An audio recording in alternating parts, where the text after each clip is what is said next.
Hello, everyone, and welcome to the Dive Into the Longbox one-shot here. We got Jocelyn joining me, and of course, here to listen in on the review of Ghost Rider Wolverine Punisher Hearts of Darkness, it's Snide! What's up, yo? His contract, I love reading. He's obligated to be here. Oh, that's what it is, huh? Yeah, he's contractually obligated to be here for both. Kind of blood oath. We are going to be reviewing Ghost Rider Wolverine Punisher Hearts of Darkness. The reason why I chose this to review for this month is because many moons ago, many months back, Jocelyn reminded me of a collectible figure 3-pack of, 4-pack of Ghost Rider Wolverine Punisher, and I think Blackheart. I don't know if he was in it, but it was a Toy Biz collectible that sold like hotcakes around Christmas time. So back in the day, back in the 90s. So I thought, why not review the book that is the reason for those toys that sold fucking boatloads at Christmas. You know what I mean? Yeah. Keeping it in theme a little bit. So, this book is basically about the edgy people, the edgy characters. You know, the fucking guys that are definitely on 4chan, you know what I mean, of Marvel back in the 90s. Don't cut on my edge, bro. We got Wolverine. We got Ghost Rider and the Punisher all in one book. And how do you start an edgy book? Well, with the sacrifice of a virgin, of course. And that's exactly what happens here. We see these cult people in these garbs, and they are sacrificing this virgin on this altar for a demon, but not just any demon. The son of Satan himself, the son of Mephisto, Blackheart. Interestingly enough, this is the only Blackheart thing I've ever read. I only know Blackheart from the Capcom games growing up. That is it. I'm going to be completely honest here. On a comic book podcast, this is my first time reading anything with Blackheart in it. Me too, but like I'm familiar with the character, like I know who the character is. But I learned of him from the Capcom Marvel games.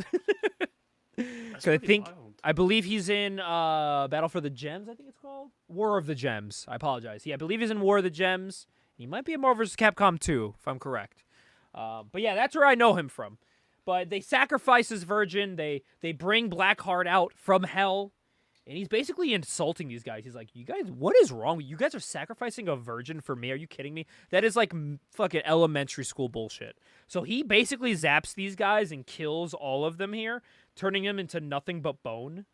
And the whole time he's monologuing how he wants to be better than his father. He doesn't want to end up like Mephisto. He wants to be better than Mephisto. He wants to kill Mephisto. And there's only one way to do that, because he is a new breed of demons, so it needs the new breed of hero to kill Mephisto. Cut to a cool-looking guy riding a motorcycle down the road here. And he's zooming down here. We find out, obviously, this is Ghost Rider. As you know, this is Dan Ketch. Dan Ketch's Ghost Rider. the 90s Ghost Rider. Yes. So he's riding down, cool-ass bike here. He's in this little town, and Sani's gonna like this. When he rolls in, he goes, civilization. And in my head, I went, civilization. I'll stay right here. Right here. From Fallout. A dringalingalingboola humbula express. Wow, okay. So he rolls up to this Airbnb, and he meets this woman known as Flo Crumb. Yeah. It is a modern equivalent of an Airbnb, I guess, yeah. Yeah. So, by the way, these names sound fake. He's like, hi, I'm Dan Ketch. She's like, hello, Dan Ketch. I am Flo Crumb. Like, what in the Warcraft character name is Flo Crumb? Yeah, that was a weird one. The only Flo I know is from Progressive. God bless. God bless. So she's like, oh, it's nice to meet you, Dan. From your accent, which makes me think they're in, like, the South, because she talks about his accent. She's like, oh, you sound like you're from the East. And I'm like, what? Where are we on the map here? I don't think they ever specifically mention where. No, but if he has, like, a distinct accent, I'm guessing she does, too. Like, maybe she's from, like, Chinese. Ohio? That's in the East. No, somewhere from the South. Maybe Midwest, I guess. I don't know. So as he's talking to Flo Crumb here, she's wondering what's bringing him to this town, and we find out that he is just here to meet an old friend, and he gets hit with this kickball here, and it's this little girl. And when he picked up this kickball, I was half expecting him to just launch it at her fucking head after. Not gonna lie. I don't know why, but I just thought that was gonna happen. So he's like, oh yeah, you remind me of my sister. We find out this is Lucy. This is Flo's daughter. So he tells Flo, like, you remind me of my sister. She used to hit me in the head with a ball all the time, and you remind me just like her. And Lucy asks her, did your sister grow up to be a pretty woman like my mom? To which Dan says yes. I'm like, that's a weird way to answer that, Dan. You think your sister's gonna say no? My sister's ugly. I don't know. He's just like, yeah, my sister grew up to be hot like your mom, Lucy. Lucy, I'm gonna fuck your mom because she reminds me of my sister. We're in the South, right, Lucy? It's kind of like a lose-lose answer. So Flo sends Lucy off to go take a bath because dinner's going to be ready soon. And we learn that there's 2 other guests here in this house. And Lucy actually drops some names here. She says, I like you, Dan. You're a good man. Just like Mr. Logan and Mr. Frank. And for people that don't know, those names may sound very familiar. They will be revealed very soon. So they walk into the house, and we see the door cracked open. And Dan's like, maybe that's the person I'm here to meet. So we go down there. Dan is actually, he's shaved now. He looks kind of disheveled and like a drug addict at first. But now he's all clean shaven, pretty boy. He kind of looks like Peter Parker back in the 90s. He's got the little hair frillies like Peter Parker. Longer hair, but yeah. I know Yeah. what you mean. He's got the mullet going a little bit. Have mullet going. It's the 90s. It's the style. He rocks it. So Flo says, Dan, have a seat. We're getting ready. Let's introduce you to the other 2 boarders here. Mr. Logan, here from up north, also known as Canada. And he's drinking a beer.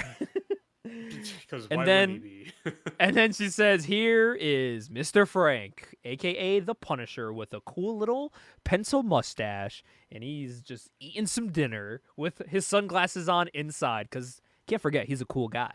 He wears his sunglasses inside. I wear my sunglasses inside.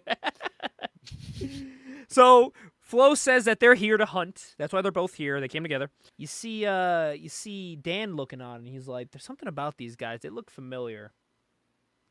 And then Lucy, because she's a child, she's innocent. She's like, I wish they didn't hunt animals, but they're here, and I'm happy they're here. And she goes, "You guys don't really hurt anything, though, right?" And then it's just a panel of Wolverine and Punisher looking at her very angrily and mean. So now we see Dan in his room, and he's reading this note, talking to himself here. He's like, man, would Lucy actually think I'm nice and cool if she really knew I was the Ghost Rider? Like, I don't know. I feel like I'm hiding a secret from her. I feel bad about it. But He's got some big imposter syndrome going on. He does. Then he looks at the note here, and the note says that it's going to promise to teach him the secrets of the Soul Crystal. And he's like, the Soul Crystal? The only time he's ever heard about the Soul Crystal was from Johnny Blaze, the original Ghost Rider, also known as Nicolas Cage. Shout out to DOG. Shout out DOG. So he looks outside, he looks at his bike, and he's like, what is the reason for this? And then we cut the Punisher, who just, for some reason, is shirtless in his room, shining up his AK. Okay, dude, Punisher is built like a fucking linebacker in this comic. He's huge. He's mad. I think it's the biggest I've ever seen the Punisher. It's actually very intimidating. I dig Punisher being this big. It's very intimidating. I think this is how he should be. He should be drawn as a big Italian American guy. You yeah. know what I mean? Like, he looks very Italian with his mustache, by the way. He looks like his name is like Vinny. Yeah, which is so funny because Wolverine walks in after and he's like, that mustache isn't very it's not a very convincing disguise. It's like, fuck. Yeah, and this is where we find out Punisher is there because he got a letter promising that someone would give him the information on who killed his family. He's like, that's bullshit because I fucking killed them. He's like, you're just wasting your time. Yeah, he's like, I'm just interested on who the fuck here is lying and who knows me and knows that my fucking family died. That's what I'm more interested in. And then he gets a knock at the door, and he's like, yeah, and he fucking gets his fucking Glock ready. And then Wolverine shoves his fucking claw through the door, and he goes, guess who? And, of course, Punisher's like, oh, Mr. Logan, I didn't know it was you. I should have recognized you, Wolverine. So he's like, listen, hey, you got a letter too? He goes, yeah, some fucking idiot said that he's going to show me where I got my adamantium. I don't give a fuck. I'm just trying to figure out who the hell knows about my history. They obviously know more than I do, so I'm here to figure that out. And you see, like, Punisher rip off his mustache. It's, like, glued on. Yeah. I thought that was great. Something in them thinks Dan Ketch is the reason behind this. They're a little suspicious about him. And then that's when he looks up and he sees Blackheart staring at him. And they cut to Punisher in the room. And they're getting ready to do a recon mission. He puts on his uniform. And as he puts on his Punisher outfit, Blackheart appears in front of him too. Cut to Wolverine looking out the window. He smells death, turns around, and Blackheart's standing there. And of course, now he's trying to barter with these guys. And he's telling them, he's like, listen, you guys are basically the new breed of heroes. I need you guys. I want to get rid of my dad. And there's only one way to kill Mephisto, and it is with men that have no heart. Men that know how to get to that edge and push themselves over that line. You guys are the hero that aren't afraid to take risks and kill people. I need you to kill my dad. Are you guys up for it? And it shows all three heroes, and in unison, they all tell him, go fuck yourself, basically. They're like, bro, we don't care. Yeah, they're like, no, I don't give a shit about any of this. So he's obviously offended by that. He's like, you deny me? How dare you deny me? You're going to regret that. So as he says that, you hear Lucy screaming for her mom. And then all the guys turn their heads and they go, Lucy. And you see them, I like they're all running out their room. And there's a great image of them sliding down the stairs. It's Wolverine sliding down like he's on a fucking skateboard, grinding down a rail. Punisher's running down with like multiple guns out all over him. And they chase Lucy and Flo out. Flo is Flo. That's what I had 2 weeks ago.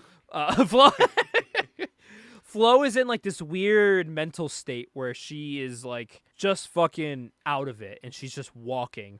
And we look at the street and we see there's a bunch of parents on the street, a bunch of adults just walking to nothing. So of course, Wolverine, Punisher, and Ghost Rider grab Lucy. They're trying to keep her safe here. Of course, Punisher's got his Uzi. He gets his Uzi ready, as you do. Yeah, why wouldn't he? And then that's why wouldn't you, right? and that's when Dan's like, shit, I need my bike to become Ghost Rider. He goes and he's like, fuck, my bike's not there. Where the hell's my bike? Of course, Blackheart has his bike, and he is sitting on his bike, looking like, honestly, an 80s metal album cover. He is standing on a flaming Ghost Rider bike, the son of Satan, with people, hypnotized by him as he's burning everything. This looks really cool. I need to read more 90s Ghost Rider. I really like Danny Ketch, and I Yeah, haven't dude. read anything of him. Yeah, and of course, Danny Ketch, he runs forward, headstrong, towards Blackheart, and Blackheart is like, come on, guys, this is what you do. You cut, you shoot, you kill, you destroy things.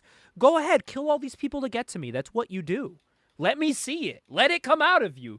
Go to the edge. They say edge a lot in this. And he goes, do it. You know you want to. And of course, they don't. And he goes, all right, fine then. If you guys won't do that, then maybe you guys need some motivation. And he fucking grabs Lucy by the shirt. And he's like, come on, guys, do it. Kill these people to get to me. You know you want to. I like that as he puts her in the air, Wolverine safely puts his arms up in the air, opens his claws, so he doesn't stab anybody. And Punisher just fucking starts shooting his Uzi at Blackheart, hitting him in the eyes multiple times, just headshot city. So he doesn't hurt Lucy or the people. His aim is impeccable. Yep. Impeccable. He says it. He's like, you guys, what is wrong with you guys? So he takes the bike and he drives over the people and he goes, you guys need to feed into that edge. You guys need to kill. I need you. You need to realize your potential. Think about what you guys can do with me. I can give you guys everything you want if you come to me and help me kill my dad. And that is when he flies by and Lucy gets her arm cut. And blood falls on the face of Danny Ketch. And he is fucking not happy about that. Of course, Blackheart starts driving away. He starts to egg them on, telling them, come to the gates of hell. You guys come to hell. I can give you what you want. We can kill my dad. Everyone leaves fucking happy. Let's go to hell right now. So he drives off. Danny Ketch is running. So, of course, Punisher and Wolverine are like, that kid's not going to make it. Hey, I got some wheels. So Punisher gets into his truck, and Wolverine's like, I want to ride. I'm in the mood to cut something. So he jumps into the passenger seat. Danny Ketch runs by, conveniently, a motorcycle store, grabs a trash can, throws it through the glass, and he wipes the blood off of his face. And he starts questioning here. He's like, man, was Blackheart right? Because he starts egging on Danny, saying that, like, the Ghost Rider is something that's in him. It's something that it's begging to come out.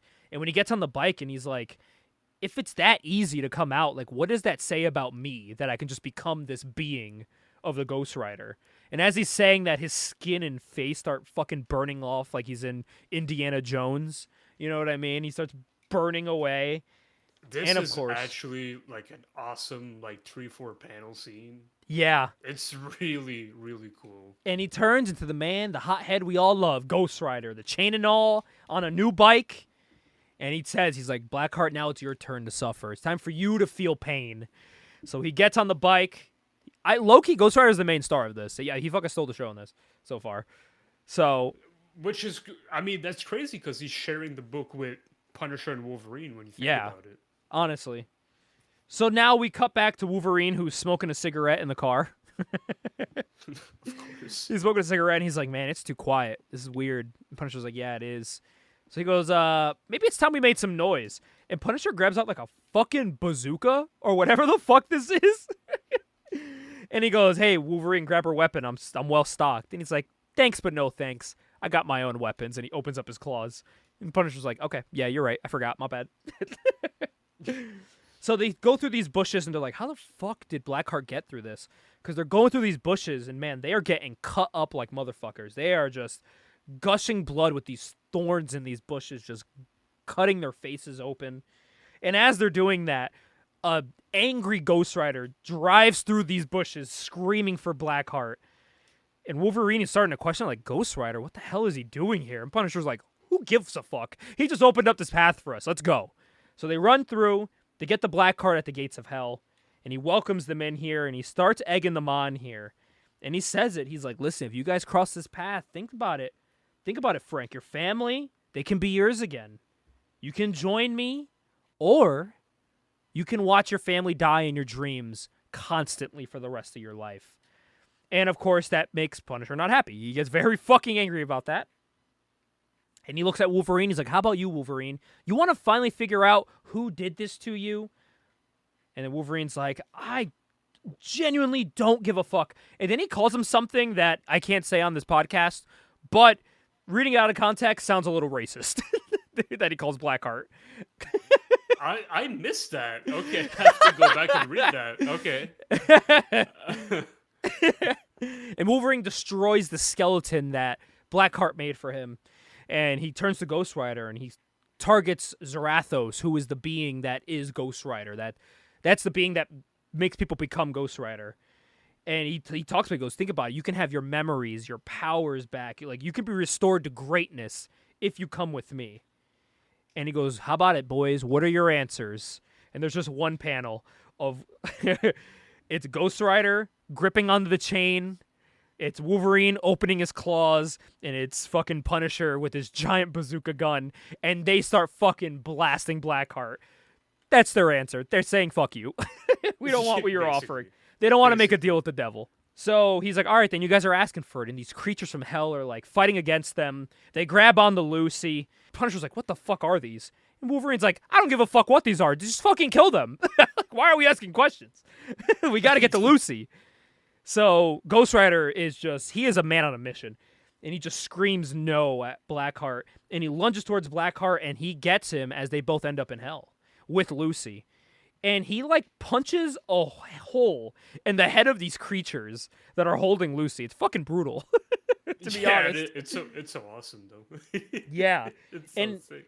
And even then, he was like, listen, you talk about going to the edge, that we're these heroes that are edgy, like we can pass that edge. He goes, listen, like, we see through this. Yeah, we may be heroes that go to the edge and pass it sometimes, but we have fucking morals, dude. Like, what are you talking about? Like, we're not just blind, emotionless killers.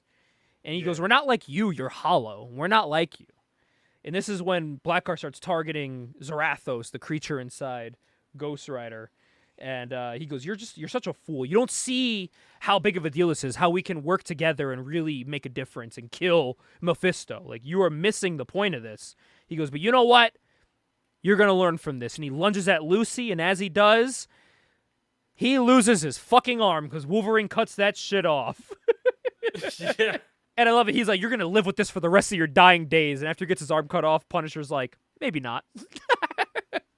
So then he's like, what, you think your claws and your guns can stop me? And Punisher goes, yeah, we could try it. And dude, he just starts fucking letting loose with this Uzi, just shooting into him. And he goes, listen, when we go against you, he goes, listen, you can take your edge that you're talking about and shove it up your ass. There's no gray area here. We're the good guys, you're the bad guy, and we're going to fucking stop you. You're going to get your punishment. And he starts shooting him here. And yeah, this is where they all say it. They go, yeah, we have our personal limits. Like, we're not just killing things for no goddamn reason. Like, there's a reason why we do things. And I love that line that Punisher says, where he says, there's just right and wrong and punishment. That's all. That's what they fight for. You know what I mean? Which I think is a great explanation of these, like, anti-heroes, you know? They're good guys that will kill for a reason, but not for no reason, which is basically what this page is, like, 40-something pages of explaining. Yes, essentially. And they say it here, like, the ultimate insult. They're like, you became your father at the end of the day, Blackheart. You are no greater than Mephisto.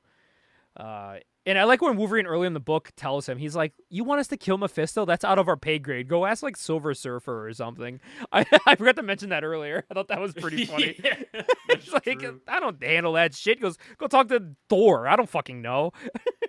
Like, anyone but us. Like, what the fuck? And then they notice here, after Blackheart's been just beaten and shot to pieces and mush on the ground, he starts reattaching and coming back together. And Punisher's like, what is this dude, a mutant? And then he goes, no offense. Wolverine's like, none taken, I get it. So then Ghost Rider tells them, you take Lucy back. I'll make sure Blackheart doesn't follow through. So as Blackheart's threatening Ghost Rider, a flame goes off here, separating them, and it's fucking Mephisto, looking like some crazy creature. Yeah, he looks nuts in this. With, like, saggy titties and everything. It's Yeah, he crazy. needs to go on Jenny Craig or something. And he says it. He goes, you've done great, my son. Honestly, you didn't want to become like me, but you've become everything I hoped you'd become. You are a fighter, and I respect that, and I'm proud of you, honestly. He goes, but you're kind of an idiot for thinking you could change these guys into becoming something better. So, you know what? We'll take you in, and I'll teach you to be better than what you are. So it's almost like the ultimate insult to him for the guy that he hates so much to be like, oh, you did great. You know what I mean? Yes. Yeah. So he says it's time for him to reflect on the lessons he's learned, and he stabs him with his fingers, turning him into, it looks like motor oil almost. He goes, it's time for you. Yeah. He goes, it's time for me to show you my love, which is like the one thing Blackheart does not want. And he says, Ghost Rider, you can go. I'll handle this with my son, but until then, we're going to meet soon, but be gone. I'll let you go for now. And then he zaps him back, and he's back on Earth. And all the guys here, they're standing on this hill. They have Lucy. And that's when Punisher asks the guys, he keeps talking about being on the edge. You know, like, what do you guys, like, think about what he said? And Wolverine just says, who knows? Who fucking cares what he said? Like, we He's know like- we're doing good. Wolverine's like, bro, I don't care. Roll credits. And honestly, great line here from Ghost Rider where he says, it doesn't matter if there's an edge or if we occasionally cross it. As long as the innocent are protected, our case is just. And it ends with a bloody rose on the ground as Lucy thanks him after hugging her mother. And that's Hearts of Darkness. What'd you think of Hearts of Darkness? This had a lot more heart. This had a lot more heart to it, no pun intended. Than I thought. I thought it would just kind of be like a really dumb kind of tie-in, like, 90s Yeah. book. This was genuinely It's actually really good. really well written. Howard Mackie was the writer. John Romita Jr., of course, did penciling. And Klaus Janson did inks on this. Yeah, no, this was honestly a really, like, heartfelt story. Yeah, like it really was. And it really made Ghost Rider to me, well, I mean, the Danny Ketch version, seem Very like likable. a superstar. Yeah. You know what I mean? Like, he's the star of this book. He was very By far. likable. All the heroes in this, I think this is a great book to turn to when people have the arguments about anti-heroes. This is the book I'm going to tell people to read because this is the perfect explanation of what like a Marvel antihero is, someone that can cross the line when needed to protect the innocent. And I like that. I think that's a good good explanation. Just show people that last 2 panels and explains all you need to know about these people. I agree. I absolutely agree. I really like this. This is probably one of the best tie-ins or crossovers, whatever you want to call them, that I've read. I consider this just as like a one-shot, I would call it. Like a crossover one-shot. Yeah, no, this was awesome. I'm a big fan of this. Obviously, in the link below, in the description, you can purchase this whenever you'd like. I added the link there for people that want to own this. So be sure to do that if you'd like. But that was Hearts of Darkness. Big shout out to Marvel, I guess, for Hearts of Darkness. And Howard Mackie. Shout outs to Marvel, and kind of a good segue to what we're going to cover next month, but it is in trade paperback. Yes. For which I feel like is not like for 90s one-shots, I feel like a lot of them probably aren't in trade paperback, but this one is. But yes, on next month's issue of the month of Dive Into the Longbox, we will be looking at comics that need trade paperbacks. So look out for that. And until then, guys, we will be seeing you on the next. Actually, should I, real quick before we sign off, should we reveal what our next review is going to be for the monthly Dive Into the Longbox? Absolutely. I think we can easily reveal that. So we're going to kick off the new year with a bang, you could say. We're going to kick off the new year reviewing none other. We're going to go from this edgy book to a really fucking edgy book from Epic Comics. We will be reviewing Martial Law Takes Manhattan. Which, honestly, may be the edgiest book we've ever reviewed on this show. I don't think anything... It's going to be very tough to match Martial Law. But it's an iconic independent book that got picked up by Epic Comics, who actually is an imprint of Marvel. So look out for that in January, kicking off the new year with a bang. And until then, from me, Jocelyn, and Sinead, we'll see you guys in the next one.